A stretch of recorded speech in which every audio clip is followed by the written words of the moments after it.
I'm Amadoma Bediako. Today, I'm the face of America.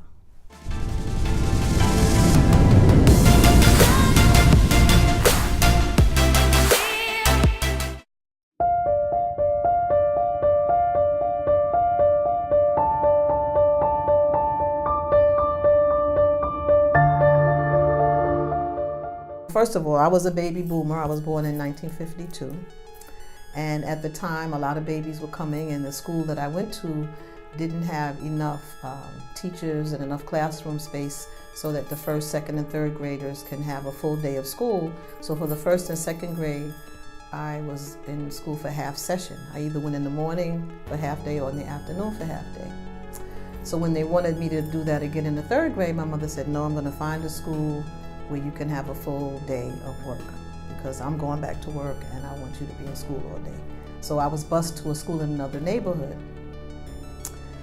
One day when I got off the bus to go home, a bigger girl from the school, who lived on the corner from where I lived, was bullying me. She was hitting me and pushing me, and one of my neighbors saw it and she stopped the young lady from abusing me.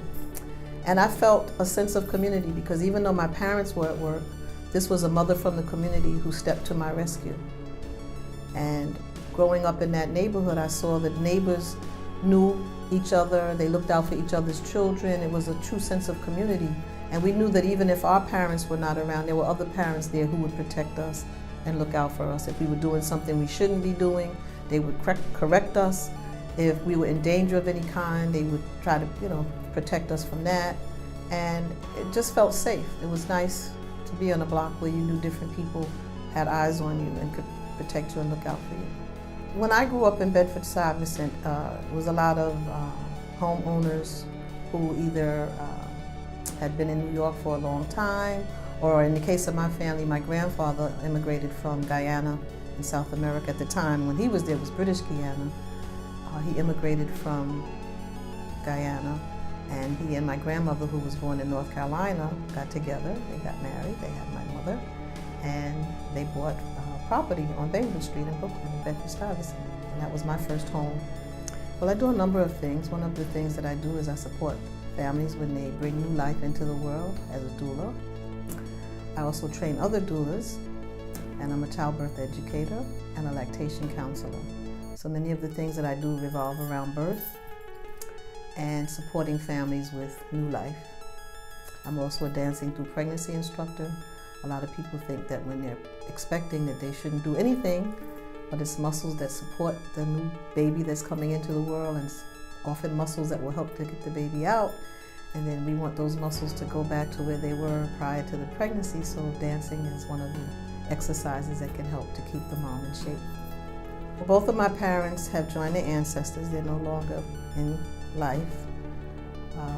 But I often think of the fact that my legacy from them, what I received from them, I think was good character.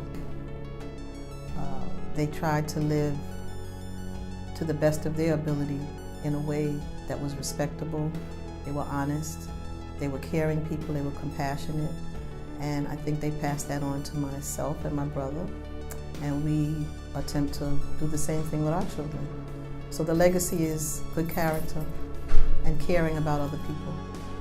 The flight attendants often warn us when we travel, make sure that you put your oxygen on first if there's an emergency and the air pressure is low, because if you pass out, you can't help the person next to you.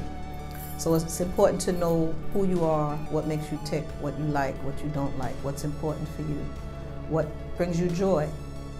And self-care is primary, making sure that you eat, as nutritiously as you can, that you get enough rest, that you drink water, that you manage your stress levels, that you exercise.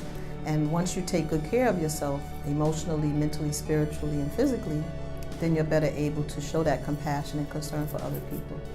Sometimes we're conditioned to do what other people think we should do, and we do it, but we don't feel comfortable doing it, or we do it because we think we're supposed to, but it's not what brings us joy. And there's an expression that when you love what you do, you never work a day in your life.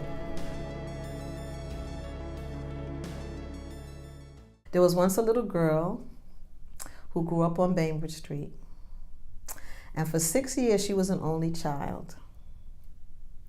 But she can remember the day that her mother told her she was going to have another baby. And that was my baby brother. And to this day, we're very close.